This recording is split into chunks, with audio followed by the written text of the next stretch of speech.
안녕하세요. 여러분을 무죄로 가이드할 형사전문 변호사 장진우 변호사입니다. 오늘은 제가 지난 영상들에서 몇 번 언급한 적이 있는 대법원의 2018도 97758 판례를 소개드릴 겁니다. 제가 제목에 이거 분석 없이는 무혐의도 없다 이런 식으로 조금 어그로를 끌긴 했는데요. 실제로 그만큼 중요한 판례예요. 여러분이 롤매음으로 처벌받는다면 그 근거가 바로 이 9775 판례니까요. 이 9775 판례의 논리를 깨고 이 판례가 롤매음에는 적용될 수 없다는 점을 정확히 주장해야만 롤매음 사건에서 무혐의를 받을 수 있어요. 그럼 9775 판례는 어떻게 롤매음의 처벌 근거가 됐을까요? 통매음은 단순히 성적인 발언이나 패드립을 한다고 성립하지 않아요. 반드시 그 성적 발언이나 패드립에 성적 욕망을 만족시키려는 목적이 있어야 돼요. 솔직히 롤에서 욕이나 패드립 하는 게 상대방을 최대한 열받게 하려는 거지 성적인 만족감을 얻으려는 건 아니잖아요. 롤에서 욕하면서 성적으로 흥분하시는 분은 없죠? 그래서 롤에서 하는 성적 욕설은 일반적으로 성적 욕망을 만족시키려는 목적이 없기 때문에 무혐의나 무죄가 되는 것이 맞아요. 그런데 9775 판례가 나오면서 롤매음 사건에서 혐의가 인정되기 시작했어요. 그럼 9775 판례가 뭔데? 9775 판례 전에는 성적 욕망을 성적 흥분감과 비슷한 의미로 해석해왔고 그게 너무나 당연한 해석이었어요. 그런데 대법원이 9775 판례를 쓰면서 성적인 욕설을 통해 얻을 수 있는 심리적 만족감도 성적 욕망에 해당한다는 그런 의견을 냈어요. 쉽게 말해서 성적 욕설을 한다? 그건 내 성적 욕망을 채우기 위함이야. 그러니까 성적 욕설하면 성적 욕망은 당연히 인정되는 거고 통매음도 성립하는 거야. 가 돼버린 거예요. 제가 9775 판례 요약을 한번 그대로 읽어볼게요. 한번 여러분도 나름대로 해석해보세요.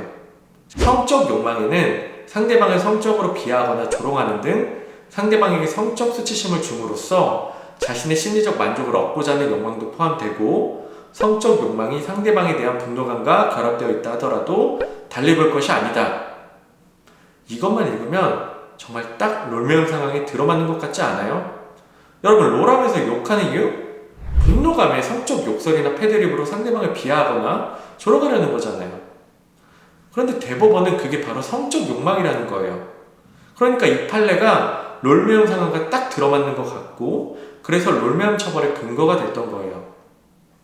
근데 9775 판례가 등장하게 된 구체적인 사실관계를 살펴보면 일반적인 롤매음 사안에는 절대 적용할 수 없어요. 9775 판례는 어떤 남자가 자기랑 사귀던 여자랑 성관계를 하고 나서 그 여자한테 야 너 주말에 산부인과 가서 성기수술 좀 받고 와라 뭐 이런 되도 않는 도발을 했어요. 여자도 열이 받았겠죠? 여자도 남자한테 야 나는 너보다 성기 큰 사람이랑 1년 6개월이나 살았어. 내가 문제가 아니라 너가 문제겠지. 이렇게 받아쳤어요. 그러니까 이 말을 듣고 또 남자가 열이 받아서 이 여자한테 한 달 동안 계속 야 너 성기 까맣다. 산부인과 가서 성기 수술해라.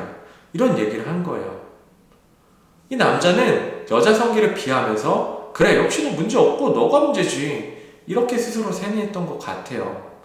이런 세뇌가 강해지니까 자신은 정말 성적으로 아무런 문제가 없다는 생각에 성적인 자존감도 올라갔던 것 같고요. 이 남자는 이 과정에서 성적으로 굉장한 심리적 만족감도 얻게 됐고요. 바로 이 부분에 대해서 대법원이 9775 판결과 같은 내용을 쓰게 된 거예요.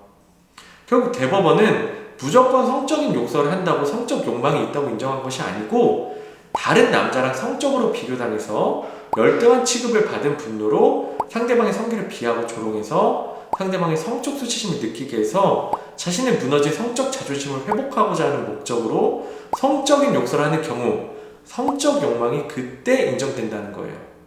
그러니까 이것만 봐도 9775 판례는 사실 아주 특수한 경우에만 적용될 수 있는 아주 특별한 판례인 거예요.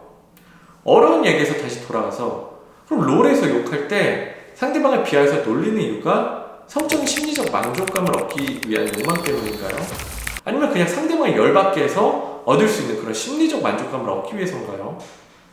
당연히 일반적으로 후자죠. 그래서 결국 롤매음 사건에 이 9775 판례가 단순 적용될 수 없다는 겁니다. 근데 아직도 수사관 중에는 이런 편이 좀 그렇지만 무지성으로 9775 판례를 적용하는 분들이 많습니다. 그래서 게임 통매음 사건에서 무혐의를 받으려면 반드시 977호 판례를 언급하고 그 논리를 깨야 되는 거예요. 혹시 변호사를 선임하지 않고 혼자 사건을 진행하고 계시다면 직접 977호 판례를 분석해서 의견을 제출해야만 합니다. 이 부분 명심하시면 좋겠어요.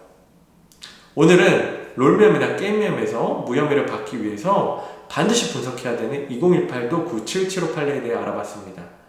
제 영상이 통행 사건으로 조사를 앞둔 여러분에게 조금이라도 도움이 되길 바라며 오늘 준비한 영상은 여기까지입니다. 지금까지 법가이더 장진우 변호사였습니다. 감사합니다.